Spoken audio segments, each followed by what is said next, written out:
بعض پیر ہوتے ہیں اچھے ہوتے ہیں، نیک بھی ہوتے ہیں، بزرگ بھی ہوتے ہیں، لیکن آپ کو ان سے مناسبت نہیں ہو رہی ہوتی، طبیعت میچ نہیں کر رہی ہوتی، مزاج نہیں مل رہا ہوتا، اس سے بھی فائدہ نہیں ہوتا. فائدہ اس سے ہوتا ہے جس سے آپ کا مزاج ملتا ہو. تو جس کے بیانات سے فائدہ ہو رہا ہو، وہ عالم بھی ہو، پرہیزگار بھی ہو، اصلاح کرنا بھی جانتا ہو، تو اچھی طرح پرکھنے کے بعد پھر انسان کو چاہیے کہ اس سے بیعت ہو جائے اور پھر زندگی بھر اسی سے بیعت رہے. پھر ذرا ذرا سی باتوں سے بدگمان نہ ہو. اس کے ظرف چھوٹا ہوتا ہے نا، تھوڑی سی بات سمجھ میں نہیں آئی تو فتوے لگا دیے. ہاں، دو ٹوک اور واضح لفظوں میں اگر وہ شریعت کی مخالفت کرنا شروع کر دے پھر اس کو چھوڑ دیں، کیونکہ پیر مقصد نہیں ہوتا. مقصد کیا ہے؟ شریعت. اگر وہ خود شریعت کے خلاف چلنا شروع ہو گیا واضح طور پہ، پھر اس کو چھوڑ دیں. تو اس کی بہت برکتیں. جتنے بڑے بڑے اہل اللہ پیدا ہوئے ہیں نا ماضی میں، جن سے اللہ نے بڑے بڑے کام لیے ہیں، کوئی ایک بھی ایسا نہیں ہے جس کا کوئی شیخ و مرشد نہ ہو، کوئی جو اس کی کاؤنسلنگ نہ کرتا ہو. سمجھتے ہو؟ وہ اپنے حالات اپنے بڑے کو بتاتے تھے، یہ کیفیات ہیں، یہ حالات ہیں، اس میں آپ کی گائیڈنس چاہیے. آج ہر آدمی فنٹر بنا ہوا ہے، کہتا ہے مجھے کسی سے گائیڈنس کی ضرورت نہیں ہے، میں قرآن و حدیث تم سے زیادہ اچھا جانتا ہوں، میں کسی کو باپ بنانے کے لیے تیار نہیں ہوں، میں ہوں بس. میں شخصیت، اس کو شخصیت پرستی کہتے ہیں، کسی سے بیعت ہونے کو. یہ شخصیت پرستی نہیں ہے. ایک صاحب کہنے لگے آپ امام حنیفہ کے فتوے کو فالو کرتے ہیں تو شخصیت پرستی ہے. میں نے کہا امام ابو حنیفہ اگر میرے ماموں ہوتے اور اس بیس پر میں ان کے فتوے کو فالو کرتا تو یہ شخصیت پرستی ہوتی. میری نہ ان سے کوئی رشتہ داری ہے. میں ان کو فالو اس لیے کر رہا ہوں کہ وہ سب سے پہلے فقہ کو مدون کرنے والے، اور 50% سے زائد امت ان کو فالو کر رہی ہے، اور 100% امت ان پر اعتماد کر رہی ہے. جو فالو نہیں بھی کر رہی وہ ان کو برحق مان رہی ہے. اور اس لیے بھی کہ بر صغیر میں انہی کے فقہ کو فالو کیا جاتا ہے. میں اگر ان کے علاوہ کوئی اور فقہ لانچ کروں گا تو 1.5 انچ کی مسجد بنے گی، اختلاف پھر قواریت پھیلے گی. امت کا اتحاد بھی تو ایک اہم امپورٹنٹ چیز ہے نا. تو اس لیے میں ان کو فالو کر رہا ہوں. یہ شخصیت پرستی نہیں، دلائل کی بیس پہ آپ کسی کو فالو کر رہے ہیں. لیکن جو ان کو فالو نہ کرے وہ شخصیت پرست ہے، اور جو ان کی ہر بات میں تعویل کرے وہ کیا ہے؟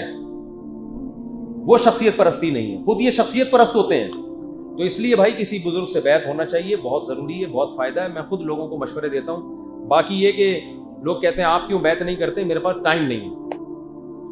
میرے پاس ٹائم. جب انسان بیعت کرتا ہے، کوئی مرید آپ کے آ کے بیعت ہوا تو پھر شیخ کی ذمہ داری ہوتی ہے اس کے حوال کی خبر. جب پیشنٹ آیا ڈاکٹر کے پاس تو پھر ڈاکٹر کا کام ہے اس کا علاج. پھر اس سے پوچھا بھائی کیا کر رہا ہے، یہ گناہ تجھ سے چھوٹ رہا ہے کہ نہیں چھوٹ رہا ہے؟ بھائی کنجوسی ہے، سخاوت کیوں نہیں دکھا رہا؟ 6 مہینے سے بیان سن رہا ہے، داڑھی کیوں نہیں رکھ رہا؟ پھر یہ شیخ تنبیہات کرے گا. سمجھتے ہو؟ داڑھی کیوں نہیں رکھ رہا؟ اتنا عرصہ ہو گیا ابھی تک ایک ہی کو لے کے کیوں گھوم رہا ہے؟ اتنا میں نے سمجھایا، تیرے پاس پیسہ بھی ہے، بیوہ عورتیں، طلاق یافتہ عورتیں مارکیٹ میں اتنی پڑی ہوئی ہیں کہ یہ مسلمان عورتوں کو ٹھکانا تیرا باپ دے گا؟ پھر میرا اسٹائل یہ ہوگا. کیونکہ پیر و مرشد کو ڈانٹنے کی بھی اجازت ہے. مولانا شلبی تھانوی رحمۃ اللہ علیہ سے جو لوگ بیعت تھے نا، بے وقت اگر کوئی آ جاتا تھا اس کو سزا میں مسجد میں بٹھا دیتے تھے، 20 منٹ مسجد میں بیٹھا رہے.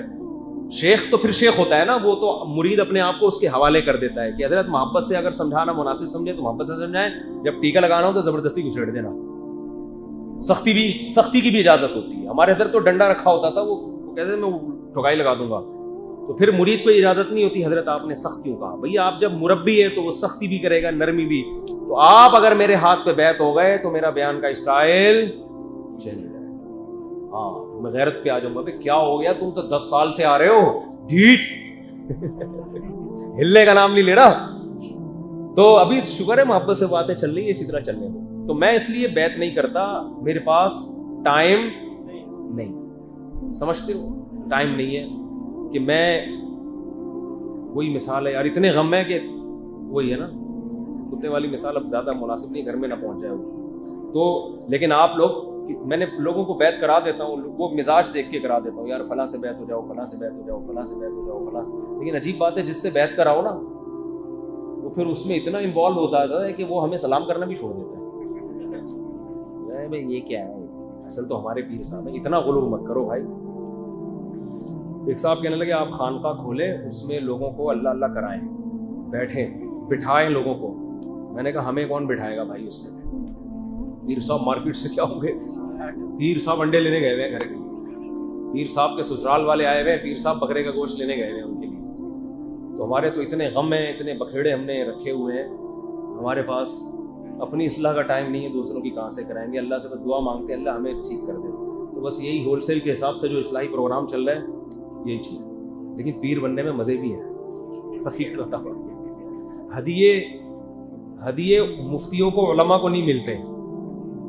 لوگ آئیں گے، بیان سنیں گے، توبہ بھی کر لیں گے، بدل بھی جائیں گے، عقیدت نہیں پیدا ہوتی. کہیں گے بس ایک اسکالر ہے، اچھا بیان کرتے ہیں. پیر جب بنا لیتے ہیں نا لوگ، پھر وہ جتنا بھی بڑا پھینکو ہو، ہمارے پیر صاحب ہیں بھائی، ہمارے حضرت جی ہیں، ان کو جیسے بھی خواب آ جائے، کچھ بھی ہو جائے، پہنچے ہوئے ہیں.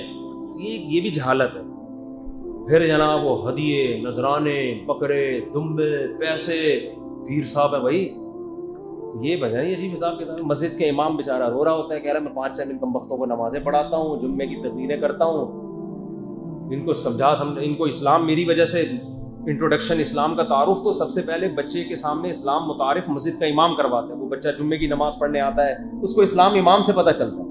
پیر تو بعد میں آتے ہیں، لیکن پیر کی بڑی ویلیو ہے بھائی علماء کی. مدرسوں میں ایسے ایسے استاذ پڑھے ہوئے ہیں، 20 سال سے بخاری پڑھا رہے ہیں، فقہ کی کتابیں پڑھا رہے ہیں، عربی ادب پڑھا رہے ہیں، کوئی جانتا ہی نہیں ان کو. تھوڑی تنخواہوں میں اپنے آپ کو دین کے لیے وقف کیا ہوا ہے. ان تک ہدیے نذرانے کوئی نہیں پہنچا، حالانکہ بہت خدمت کر رہے ہیں. بس جو پیر صاحب ہیں اور پھیل گئے، ان کو بھی دیں آپ. میں نہیں کہہ رہا اپنے پیر صاحب اگر کوئی حق ہے دیں آپ ان کو دیا، لیکن یہ جو بیچارے مدرسوں میں مدرسین ہیں، مفتیان کرام بند کمروں میں بیٹھے ہوئے ہیں، مسائل کی تحقیق میں 2 مہینے دماغ کھپا کے پھر جواب لکھتے ہیں، ان کو کوئی لفٹ نہیں کراتا. بس لوگوں کے ذہن میں ہے کہ وہ کوئی چیز ہونی چاہیے.